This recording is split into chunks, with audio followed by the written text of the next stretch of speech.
ASEAN plus 6 countries, we discussed how we can best unite in supporting the struggle of our friend in Myanmar. Today, we have 4 speakers, including Sandar Phyo. She's a newly elected member of the ILO governing body. Lappin, Regional Secretary for Asia and Pacific of the Public Services International, PSI. And Dr. Liang Hamon Sakon, Minister for Federal Union Affairs of the NUZ. And last but not least, that Charles Santiago from Malaysia. He is the chairperson of the Asean Parliamentarians for Human Rights. So after these 4 speakers, I will open the floor for question and answer session. So first, Sister Sandar Phyo, please, the floor is yours. Thank you very much, Brother Shuya, for giving me the floor. His Excellency Dr. Federal Minister of National Unity Government of Myanmar, distinguished guests, social partners from ASEAN plus 6, parliamentarians, brothers and sisters from media agencies and trade unions. Very good morning to you all and Mingalaba. My name is Phyo. I am Assistant General Secretary of Confederation of Trade Unions Myanmar, CTUM. I am also Deputy Member of International Labour Organization ILO governing body. I was a worker delegate at the National Tripartite body established by our civilian government of Myanmar and a technical working group member of Decent Work Country program, which was signed by the Tripartite social partners and the ILO office. I was also a member of National Social Security Board under the civilian government. The military coup was taken place on the 1st of February 2021. My organization and I joined the revolution to fight for democracy and freedom. There are names for generations who was born between 1965 to 1980 called Generation X, between 1981 to 1996 called Generation Y, between 1997 to 2012 Generation Z or Z, and early 2010s to mid 2020s called Generation Alpha. I am Generation Y, and my parents are Generation X. In the yesterday's social dialogue event, our federal minister said that there are 4 times military coup in Myanmar, first time in 1958, second time in 1962, third time in 1988, and this is the 4th time in 2021. Generation Y and X, we have experienced 4 times military coup. I experienced the 3rd time and the current military coup. The 3rd time military coup was so long, from 1988 to 2010. It took over 20 years. We have experienced living under the military regime for many years, very badly. Lives were very tough. Lives are so tough. I started to work in garment factories in 1999 when I was 16 years old. I worked in very bad working conditions for very long working hours with little paid under the previous military regime led by General Tan Shui. At the time, we did not even know about what labor right is, what human right is. Majority of population, my generation and my parents' generation, we have been living without having critical thinking. We were brainwashed by the regime. In 2006, I moved to South Thailand to find another job and worked in a garment factory there. Living standards in Thailand is better than Myanmar. We have a lot of natural resources in Myanmar. We have very young and active workforce. Why my country is poor? I compare with Thailand, with my country, and I started to thinking of why my country is happening in this way. My thinking was changed. Then I joined trade union movement and democracy movement. In 2010, the country was slightly changed to democratization. Former so-called civilian government led by U Thein Sein promised that they would allow freedom of association and trade union activities inside the country. We had very high expectation for my country, especially in labor sector.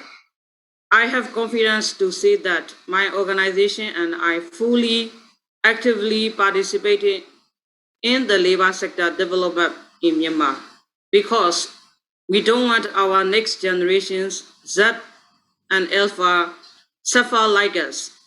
We want them to enjoy or exercise their rights fully.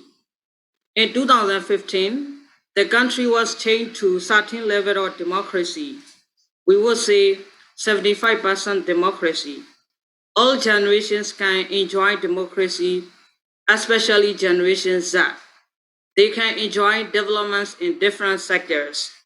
We all built up together for over 10 years. In the labor sector, we exercise freedom of association and establish labor unions, employers' organization.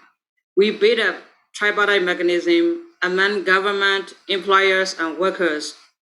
And we built up social protection and social security system. And then we work on labor laws reform. We built up sound industrial relations system. And then we built up labor dispute settlement mechanisms. We develop minimum wages every 2 years. We develop decent work country program together with ILO assistants, ILO office team, and ILO assistant, and then with the support of international trade unions, brothers and sisters. We develop many kinds of surveys in the labor market. We develop labor market governance and so on. So many things in labor sector we develop together. This Thai military coup destroy everything. They destroy mutual trust, respect, and everything we built up together for over 10 years. Therefore, trade unions, we joined the movement. More than 250,000 public sector workers joined civil disobedience movement. Thousands of private sector workers joined mass protests to reject the coup.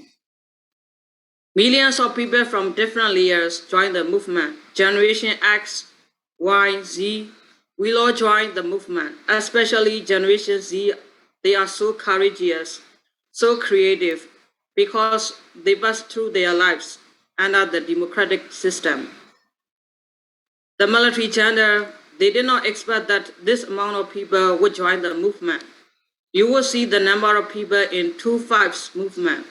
They shot heads of striking people at daytime. Nighttime, they raided houses and arrested the protesters. Protesters are tortured in the interrogation center, and some dead bodies are given back to the owners. Protesters are issued warrants with penal code 505A, 124A, etc. Trade unions leaders and active members are also in the list. They came to factories. They investigate the current address of trade union leaders by forcing employers to arrest the union leaders. Right now, they set up checkpoints in front of their factories. The factory owners have to contribute money for the checkpoints. Workers reported. This is the revolutionary time for Myanmar people, Myanmar trade unions, to end military dictatorship and to build up a genuine federal democratic union. The military junta is simply ignoring the demands of international organizations and UN bodies to stop killing the workers, women and children, and ethnic groups. They are killing anyone who dare to say we want democracy. At least 1,026 have been killed.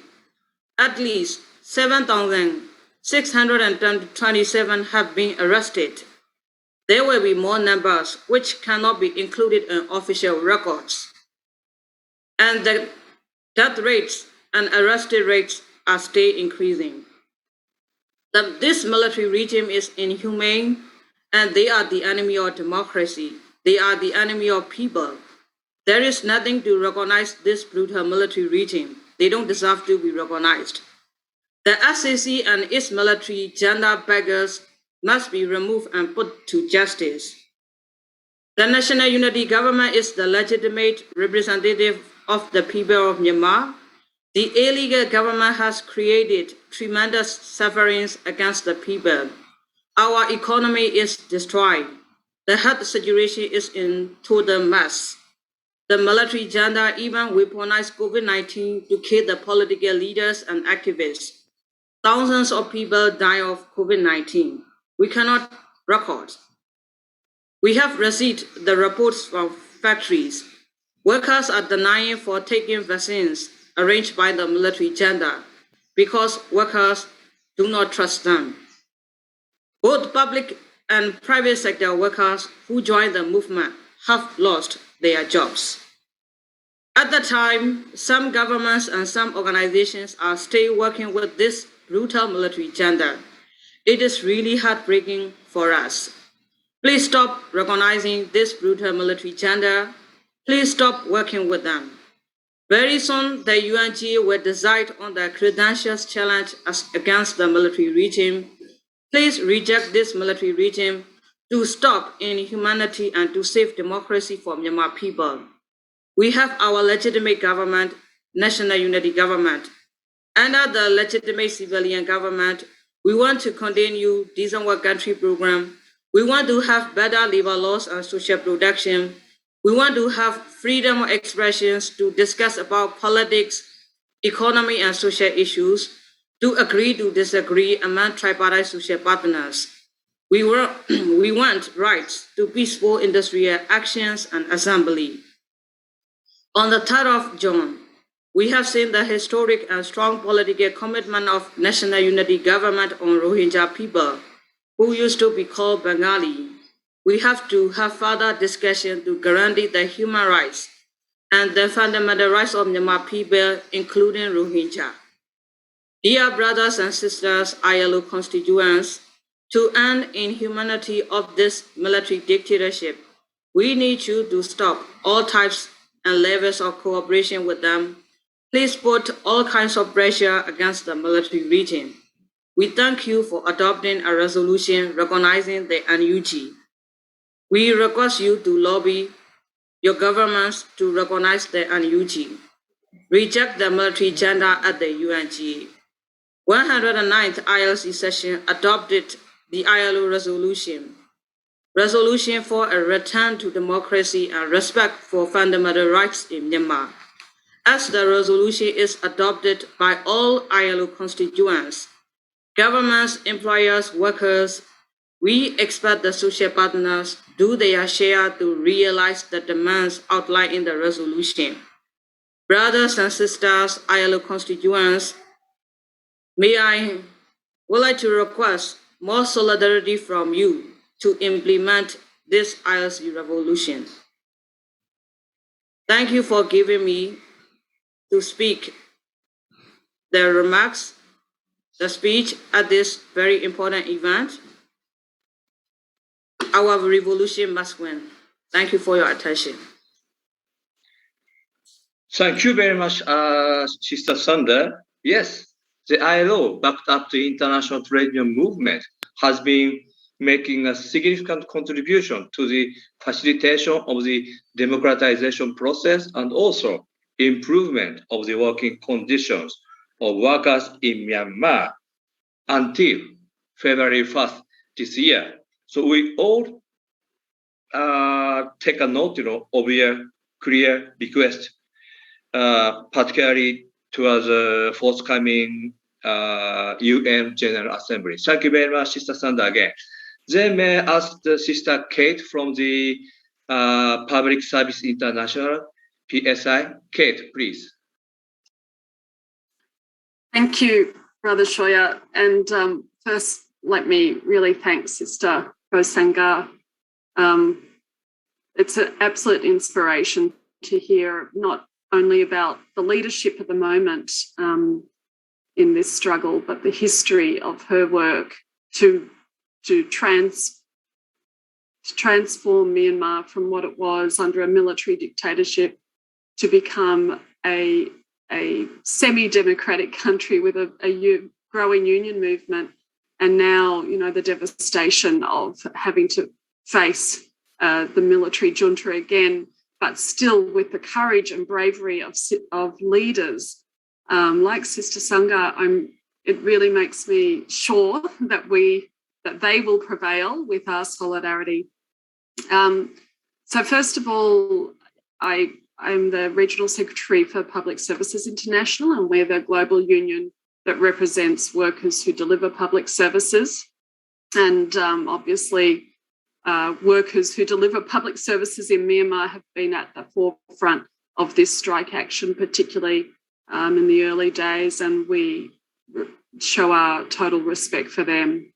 But I want to speak today on behalf of the trade union movement in the region, who last night adopted a communique that establishes our solidarity and our common position to recognise the National Unity Government as the representatives of Myanmar. The communique, titled Resolution for Democracy and Decent Work in Myanmar, builds on the resolution that's been discussed already, that was adopted by the International Labour Conference in June by governments, by unions and employers. And that resolution, of course, called for the immediate restoration of a civilian government, cessation of all attacks, military violence, and the release of political prisoners, and of course, to respect all ILO standards and reform the law.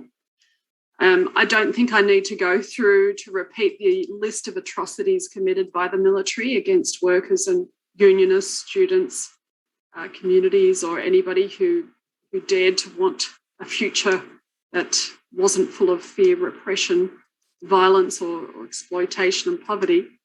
But we do want to emphasise that those attacks that were recorded, that have been recorded, have not ended, but nor has the resistance of workers. Many workers are still refusing to work in military-controlled services or in businesses or in the public service.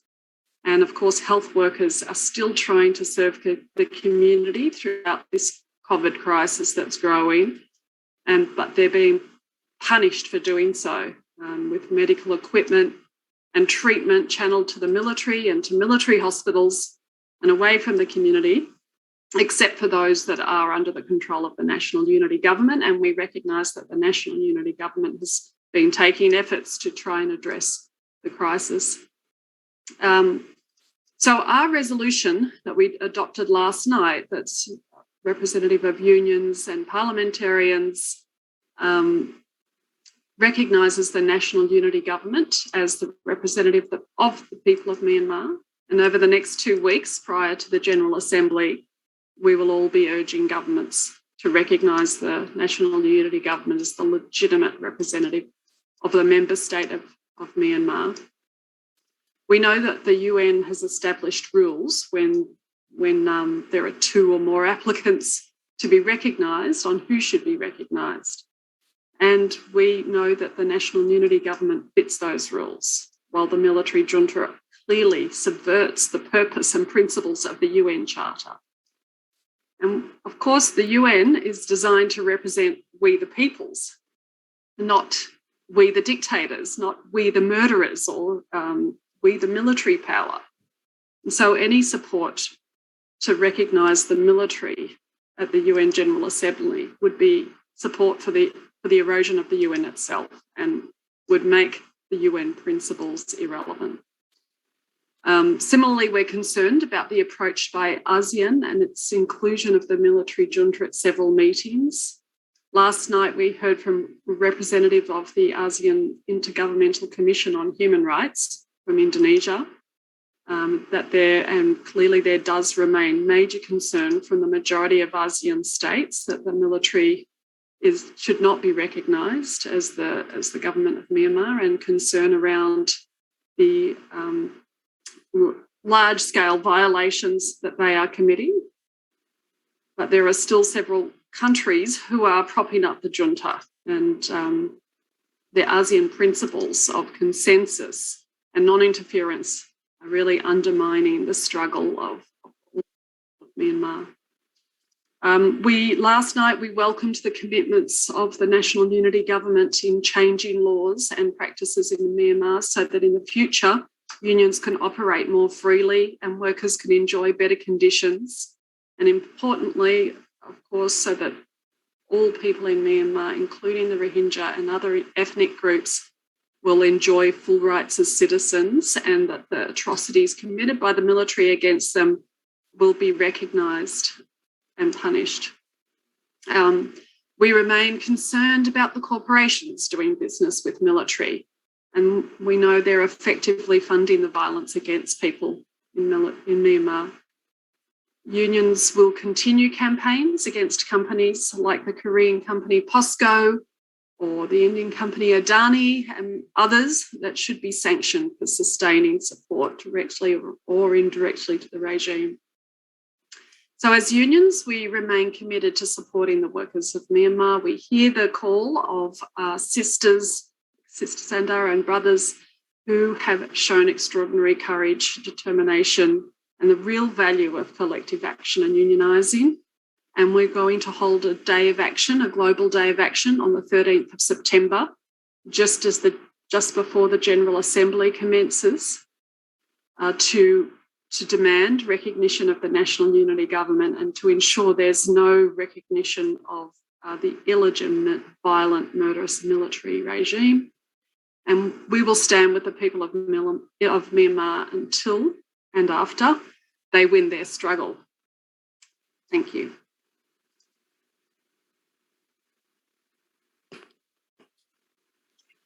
Thank you very much, Sister Kate. Now, all of us, we have a full knowledge about the resolution, we had adopted yesterday. Then, since, we do not have yet Dr.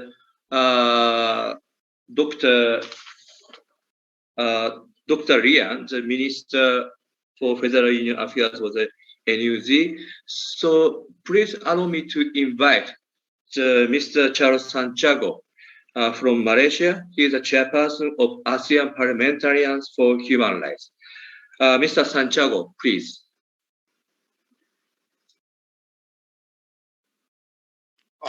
Thank you, Mr. Shoya Yoshida, and Excellency and friends.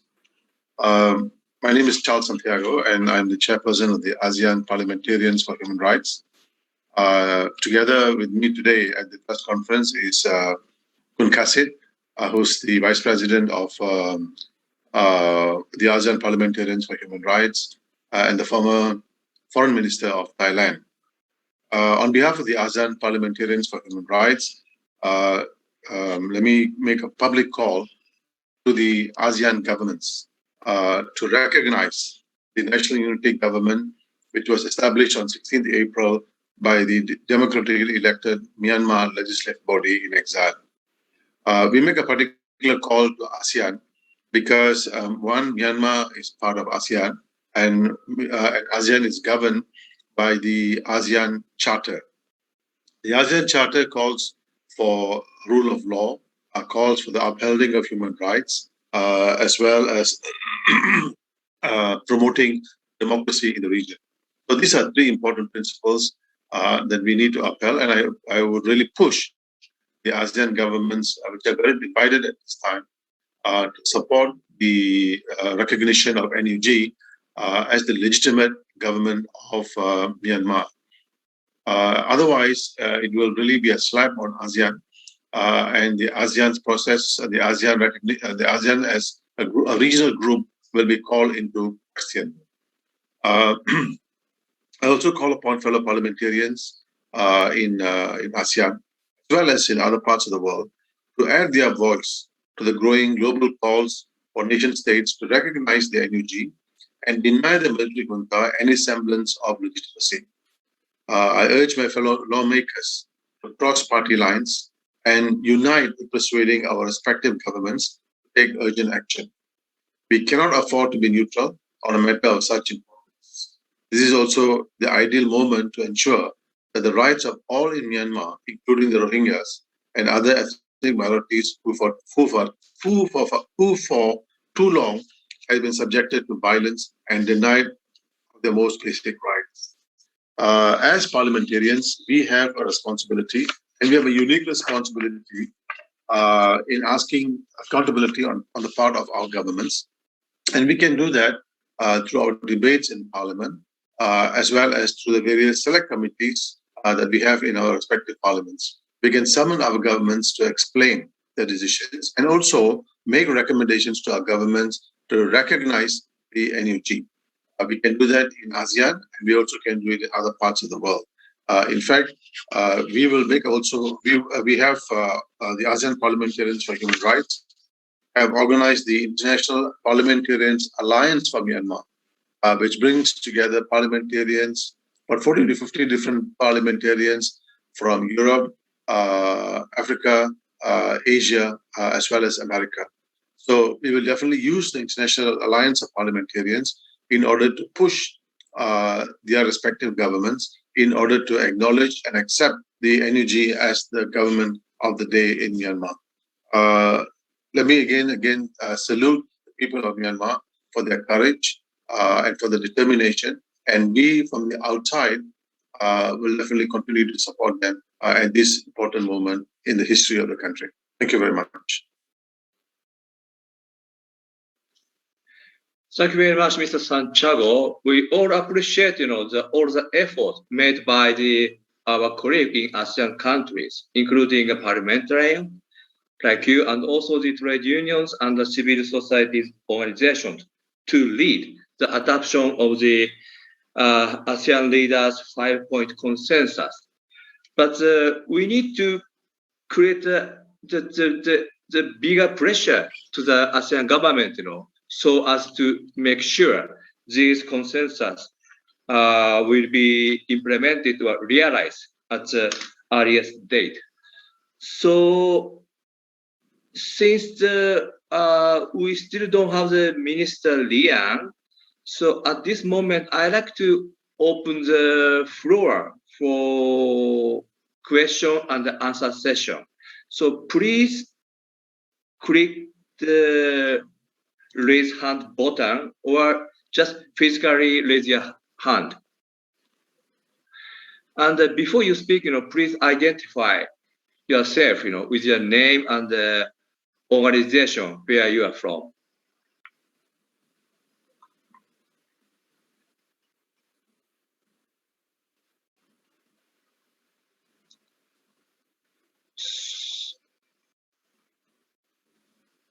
Okay, who should be the first?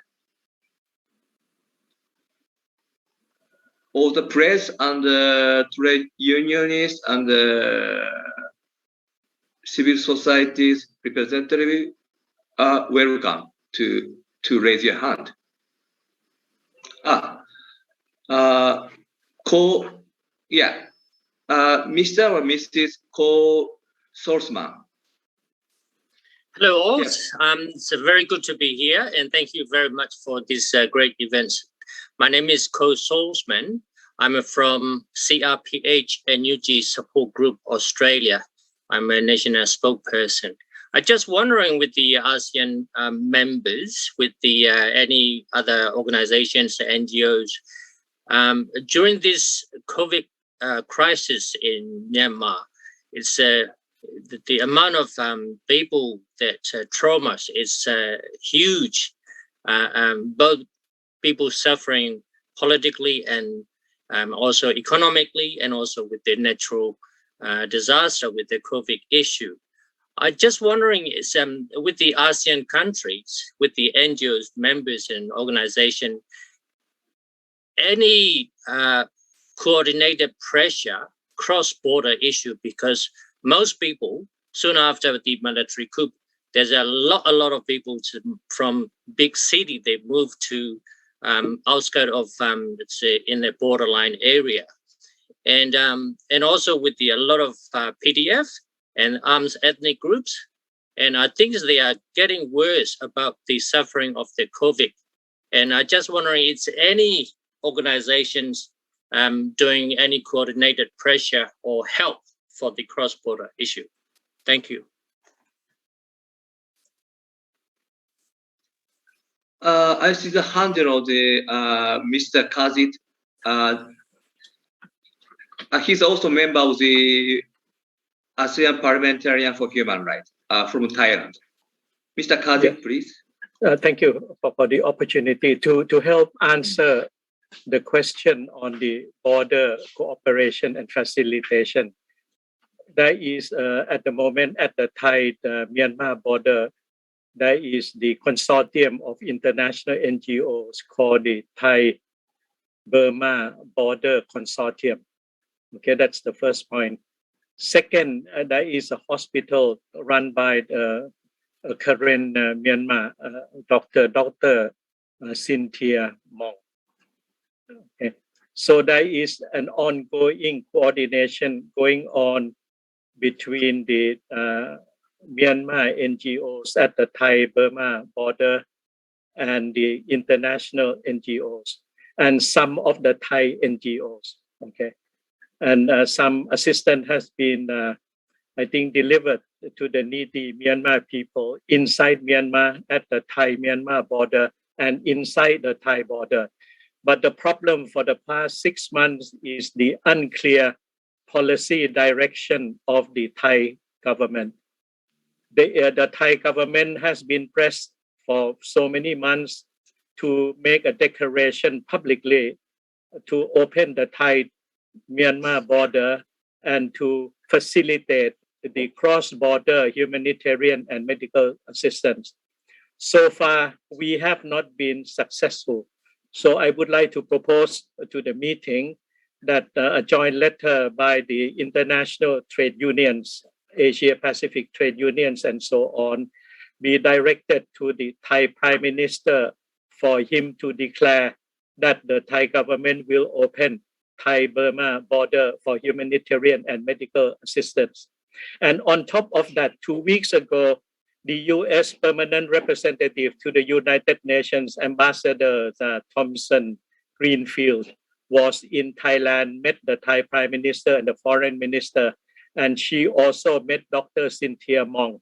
And the U.S. government had announced a $55 million humanitarian assistance, 5 million for vaccine to the Thai government, the other $50 million for humanitarian assistance to the Myanmar people across the border and inside the border. The picture has not been cleared as to the organizational arrangements to channel this $50 million. And there has not been any clear picture as to the trilateral cooperation between the US government, the Thai government, and the international and local NGOs, both Myanmar and Thai NGOs, in the utilization of the $50 million.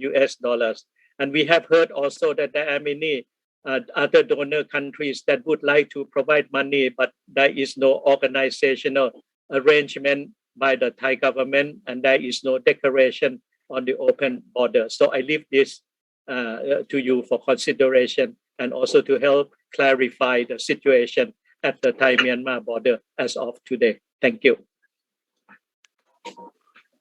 Thank you very much, Mr. Kazit-san.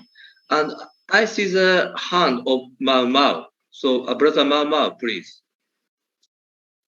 Thank you very much. Just to fill in on what is being done regarding the COVID and the health issues by the NUG and the Ethnic Arms Organization. There is a task force on COVID-19 and immediate issues established by the National Unity Government's Health Department. And that task force is headed by Dr. Santiago. And the second two I see is Minister Dr. Gowisu. So there is already a structure that has been developed. It's been about a month. It has been made public, and also there are I would say clinics and tele assistance networks developed by the NUG's health department to the doctors and nurses who have joined the CDM within the country. And they are already working on these issues. We know that because many of our workers who were infected or who got sick or who are on recovery ask for help, and we advise them to call us these phone numbers, and it has been done. So this is already in place. It needs to be supported. The structure is here. I think I would say there are quite a lot of doctors and nurses, trained, qualified people who are CDM and now who are working together with the NUG Health Department and also along the border areas with the ethnic health organizations. So just to fill in, to help with the Kun Kasit's report. Thank you very much. Thank you very much, brother. Yeah. Yoshida, can I say Yeah. something on this? Thanks. Santiago-san, please. Yes. The ASEAN consensus mandates the AHA Center to be the focal point for the humanitarian aid in Myanmar. It's already been 6 months now. There isn't much movement on the AHA Center's involvement in Myanmar. That's number one. But more importantly, we have another 4 months to go till the end of Brunei's chairmanship of ASEAN. Now, this is a problem because the special envoy, his term of office will also come to an end in December, which means that he really has only 4 months, September, October, November, December, in order to get a process in place and set up an infrastructure. It is not clear to me whether the infrastructure of the AHA Center can be established. I think this is something that has to be put forward to the media, especially. One, because AHA Center does not have the base in Myanmar, although they have a previous involvement, but that was for the Nagnis cyclone. It's not clear whether they already have set up base. And number two, the amount of money that will be given to them. And most importantly, whether they will play into the army's agenda, which means that even if they take up some important effort in Myanmar, it might end up in the hands of the Myanmar military government. So this is something that we need to keep an eye on, because I think all humanitarian aid has to be neutral and has to be spread to everybody, including the ethnic states, which are now also in crisis, both COVID crisis as well as humanitarian crisis. But I think, so Shida, I want to stress this point, that the special envoy only has another 4 months. And he hasn't indicated, at least last week, what exactly his plans are in the next 4 months. And then worse for us is the next chairmanship of ASEAN will be Cambodia. Now, this will not be good for Myanmar. Really will not be good for Myanmar, because the Prime Minister of Cambodia, Hun Sen, is a staunch ally of the general in Myanmar. So this is going to complicate matters worse. So we only have a very small window, and we have to make this move, although not much of an opening, because Brunei has been very slow, and therefore this is really a messy situation to be in, highly complicated as well. Yeah, Mr. Santiago, thank you very much, for sharing the information or political sensitivity within the ASEAN. May I have another question or comment?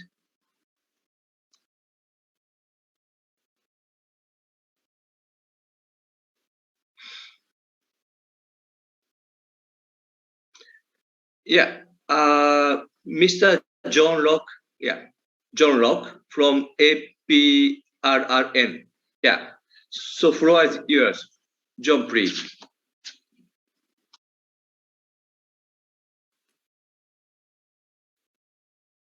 Yes, can you hear me? I'm from Auburn, and I'm concerned with a report from Korean's Refugee Committee in the camps that the Tamado is targeting those people, the protesters from CTUM in the southern part of the Korean state, the Nagdawe area, and 2 or 3 villages, 4 villages are at the moment being besieged by the Tamado. And that's the latest news I get. I just want to know what is the latest development at the moment, because these people are running from the cities, but now they are being trapped by a lot of soldiers. Matter of fact, soldiers besieging 4 villages. These villages are where the people fleeing from the cities are residing. So I just want to know what is the latest development in that direction. So maybe Sister Sandar or Brother Mama or anyone from the Myanmar, can you give the latest the development on this issue? Well, we don't have the details, but this happened about 2 days ago. We were having communications with the local CTUM, not those who had run from the cities, but with the local teachers and health people who are CTUM and who are working with us. But we have lost information with them. What they reported was that the health situation, because many are sick and the security situation is bad. So we don't have an update. We had an update while we were having a meeting yesterday, but now, as of today, we don't have. Also, we don't have any more bad news. We understand they are being besieged, and that's the same thing happening in other places along the KNU area also. Because what the regime is now doing is that they are pressuring the ethnic armed organizations to come and talk with them just before the UNGA. So that's what is happening. Okay, so Mr. Kasi, so could you take a floor, please? Yes, thank you very much for one more time. As a follow-up to what my chairman Charles has just mentioned, that the ability of the ASEAN Humanitarian Center looks quite incapable, and there is no, I think, the overall political will and support by the ASEAN political leaders.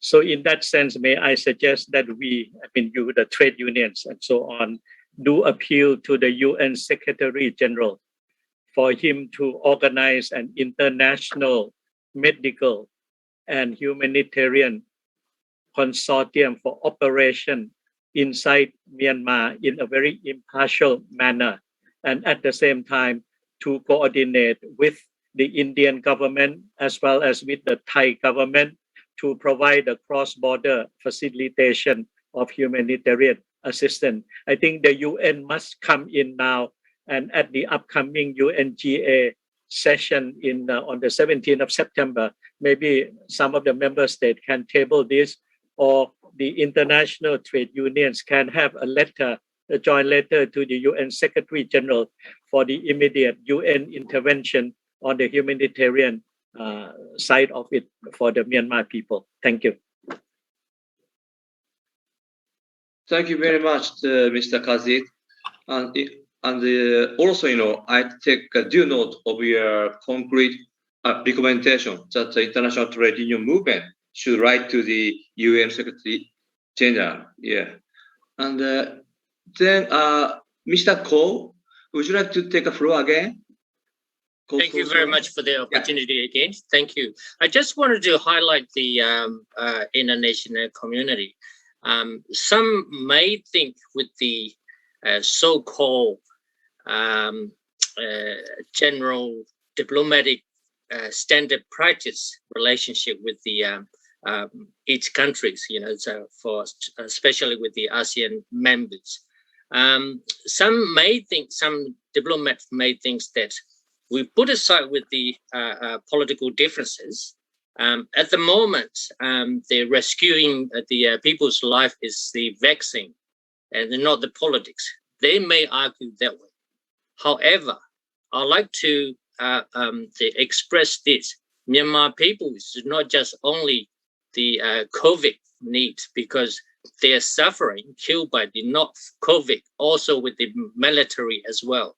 So look at that way, that Myanmar military, it's not about two political parties' argument, which party is going to win the election or not. This is purely crime against humanity. So the most important thing is the Myanmar people are suffering in the both from political belief, killed by the Myanmar military, as well as with the COVID. And plus with the Myanmar military using their COVID as a weapons as well to make the scary tactic to make these vulnerable people. So I think every international community explain their own individual government to help these the vulnerable people, especially for the cross-border issue. That's really important. Thank you. Thank you very much, Brother Ko. So may I have anyone to react to the comment or reaction made by Brother Ko from the GUF or international NGOs?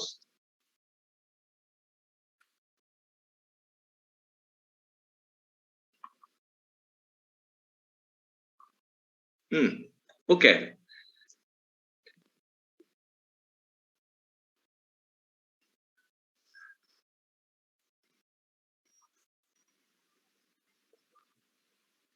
Okay, anyway, we all agree that people in Myanmar now suffering from the crisis of their, caused by the military junta, as well as the COVID-19 pandemic, So no matter which government will be recognized as a legitimate representative. For example, at the forthcoming UN General Assembly, people in Myanmar really need the urgent support, in such a situation. So I think we all agree, including the ITUC and all the GUF, will strengthen our effort to support, our colleagues, and also people in Myanmar in general, who are faced with such a multidimensional crisis. Yeah. So we still have a few minutes. Maybe may have a one or two more. Yeah. People.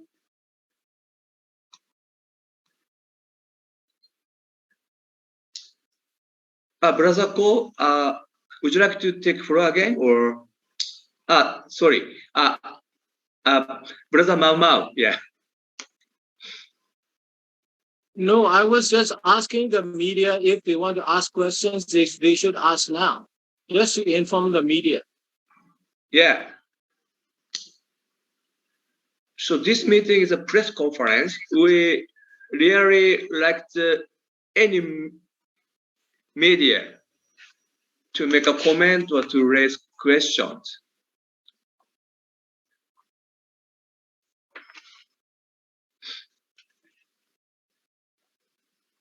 John is raising his hands, Brother Zoya. Again. John? Yeah, John Rock, yes. Please. Yeah. Thank you. I'm not from the media, of course, but there is one more question that I want to ask. And apart from the COVID, and apart from the killing by the military, there's also the food shortage. The food insecurity is quite a serious one. And when voluntary group try to supply food to people who need food, I believe the militaries or the security forces are arresting them or try to scare them away. And a lot of these voluntary people are delivering food from house to house. I just want to know what is being done there and what is the latest, how bad it is at the moment. Thank you.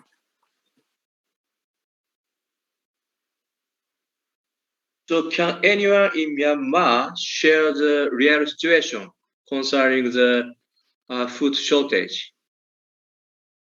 Sandar or May I? Yes. Yeah. May I answer Yeah. the question, brother? Yes. Yeah, please, Sister Sandar. Yeah. Thank you very much, John, for your question. Yeah, of course, vulnerable groups, especially workers group, a lot of workers, we have lost our jobs. So we don't have any income for survival, especially for food and then living as well. So in this regard, inside the country, people, we support each other. We have NGOs, local NGOs, and then donors. So as we support each other, and then NUG government are also implementing people to people assistance. So people who have higher income, they share food to poor people. So that's we are living in this way, and people, we are in the period of revolutionary time. So that is why even though we are starving, we don't receive food assistance from the military regime. So that's mean we don't want to recognize the military regime, and we don't want to cooperate or work with military regime. So that's why even though we have a lot of difficulties, challenges, and food insecurity, but people, we are enduring this struggle. Thank you very much. Thank you very much, Sister Sandar. We all support your strong, solid, and decisive position. The political position. So, since we don't have anyone who would like to take a floor, so Sister Najiria, so may I close the meeting, or do we have any other business to do?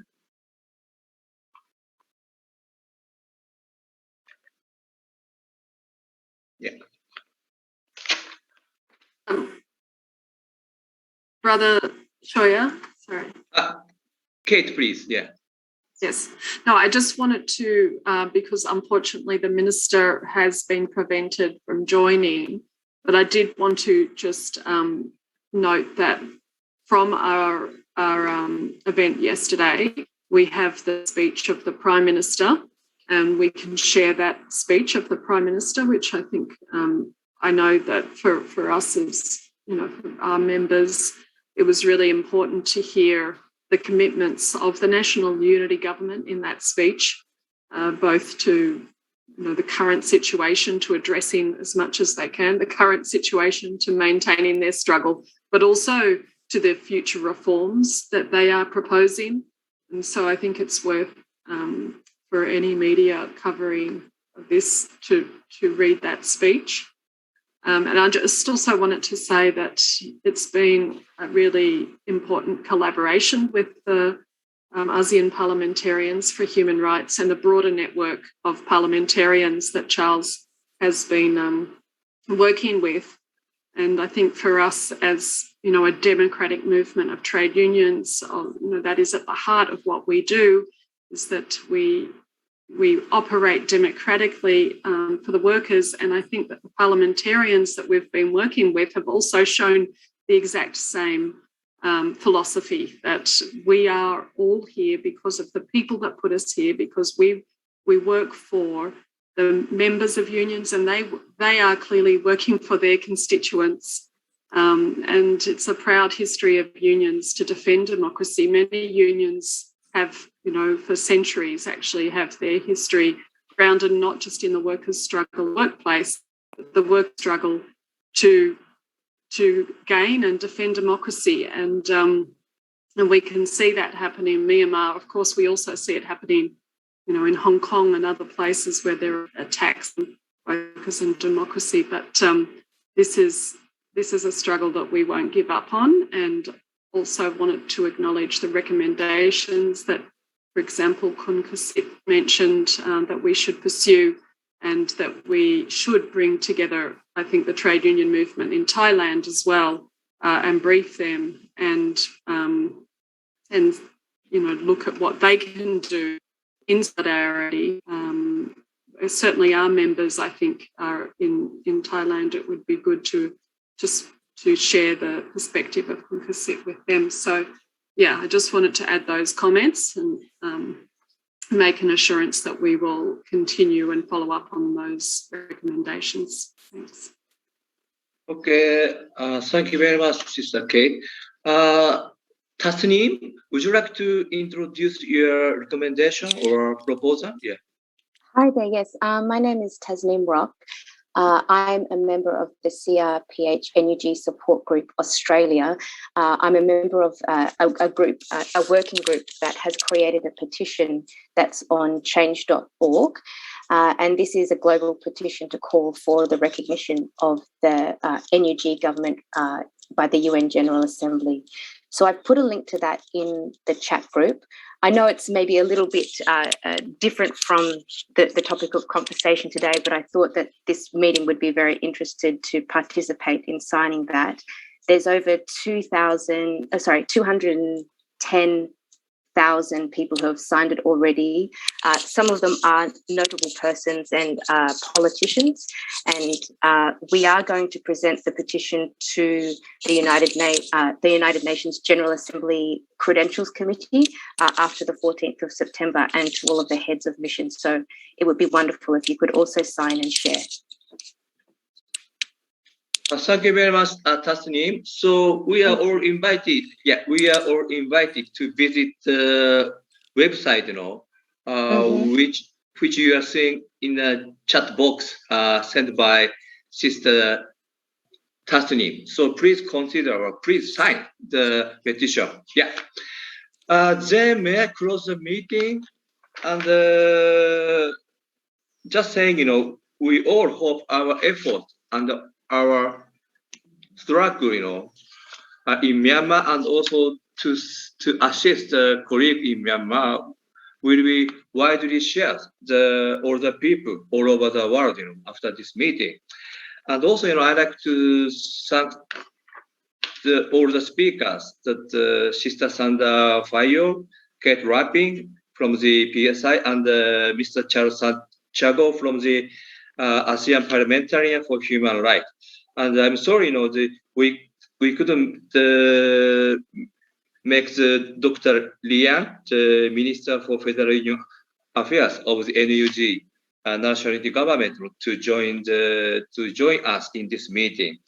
And lastly, I'd like to thank our interpreters, for their professional work. Thank you very much. And